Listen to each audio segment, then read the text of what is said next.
The leaderboard outside the trial coliseum glowed in cold blue light, and Mara Ellison's name sat exactly where everyone expected it, 99th, dead last among the 100 recruits who had survived the qualifying rounds.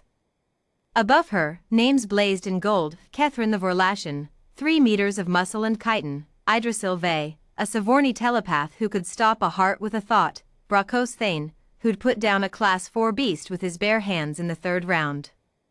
And then there was Mara. Human.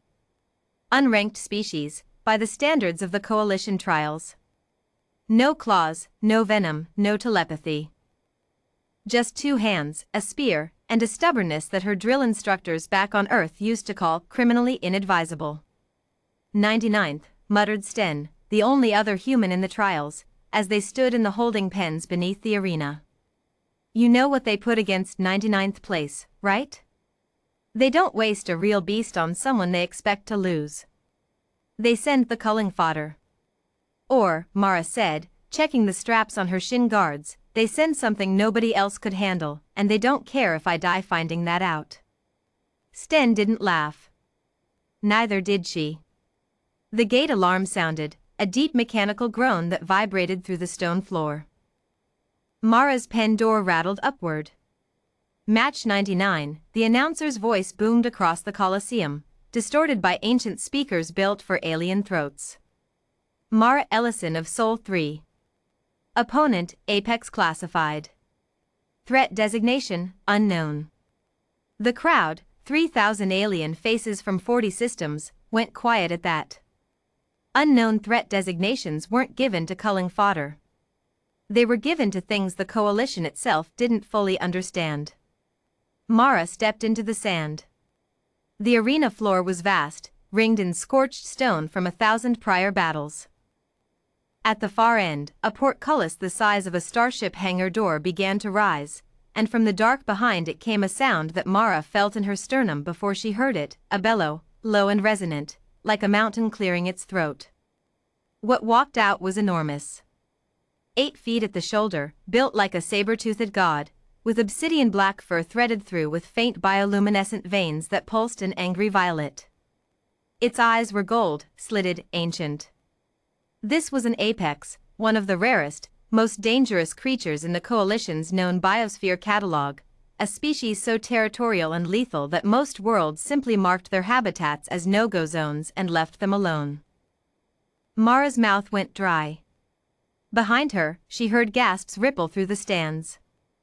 But then she noticed something the announcers hadn't mentioned. The apex wasn't alone. Tucked low against its flank, half hidden by its mother's massive foreleg, were 2 cubs, barely the size of large dogs, fur still dappled gray-black, eyes wide and frightened. One had a torn ear. The other limped, favoring its left hind leg, a long gash crusted dark along its ribs. The apex wasn't here to fight for sport. She was here because she was desperate. Cornered, injured cubs, no escape, and a coliseum full of spectators who saw only a monster to be slain for entertainment. Mara had grown up on a ranch outside what used to be Montana, before the Coalition contact changed everything. She'd pulled calves out of barbed wire. She'd faced down a bull that outweighed her 10 to 1 because backing down meant something smaller got hurt. She knew, with absolute clarity, what she was looking at. A mother. Protecting her young. Not a beast. A parent. Ellison, the announcer barked. Engage. Mara didn't raise her spear. She planted it in the sand instead, point down, and raised both empty hands. The crowd erupted in confused noise. Booing. Someone screamed for her to fight. The apex's golden eyes locked onto her, ears flattening, a growl rolling out of that massive chest like distant thunder. Every instinct in Mara's body screamed to run.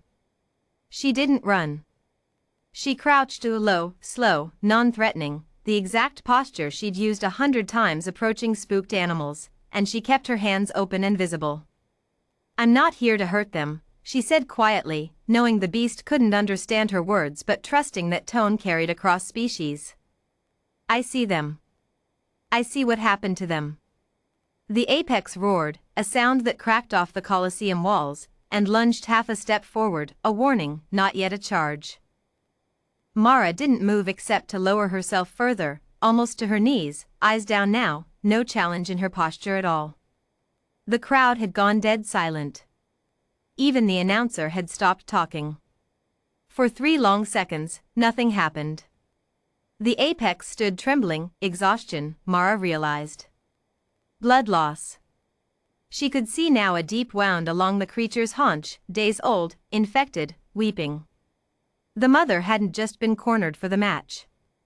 She'd been hunted, hurt, and thrown into this arena as a trial by handlers who saw a wounded animal as an easy spectacle, never imagining she'd come in flanked by cubs too small to be left behind in whatever burning den she'd fled. Mara reached slowly into the pouch on her belt, the one with her field medic kit, standard issue for any recruit smart enough to carry one, and pulled out a strip of synth bandage and a vial of universal antiseptic gel.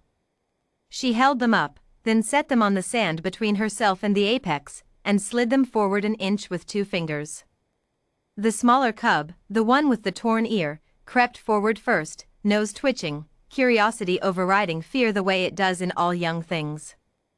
Its mother snarled a warning, but the cub ignored her, sniffing at Mara's outstretched hand. "Hey there," Mara whispered. "Yeah. I know. Scary day, huh?" The cub butted its head against her fingers, not an attack, but the same instinctive nuzzle a kitten gives anything warm and unthreatening. Behind it, the second cub, the limping one, let out a thin, pained mewl. That sound did something to the apex that the entire crowd's roaring hadn't. The great beast's ears came forward. The growl faded into something rougher, wearier, almost a whimper.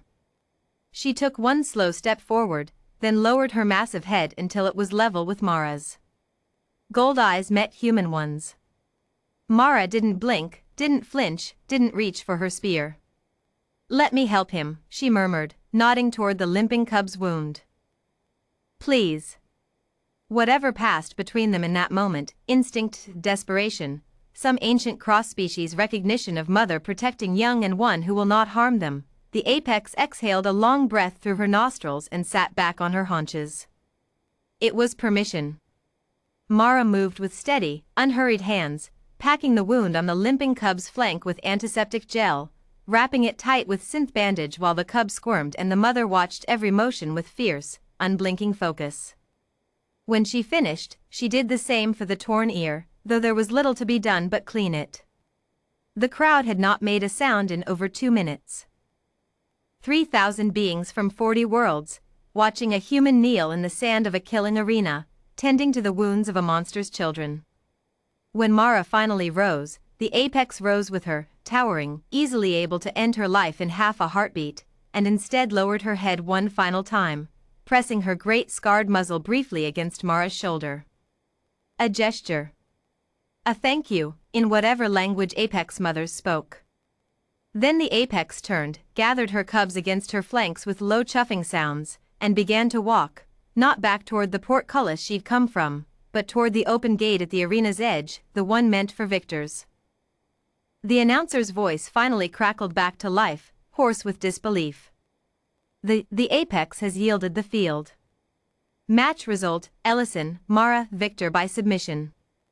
Mara walked beside the apex and her cubs all the way out, the crowd's silence breaking into something that wasn't cheering, exactly, but wasn't far from it either, 3,000 voices murmuring in 40 languages, all asking some version of the same question. What kind of creature does that? Sten was waiting at the gate, jaw hanging open, as Mara emerged flanked by a wounded apex and 2 cubs trailing at her heels like she'd done this 1,000 times before. "You ranked 99th, he said weakly. Mara glanced sideways at Rexel and Nexa, the smaller cub already chewing curiously at the hem of her jacket. "Rankings," she said, "only measure how hard you can hit something. They don't measure anything that actually matters." Behind her, the apex bellowed once into the open sky, not a challenge this time, but something that almost sounded, to every species watching, like relief.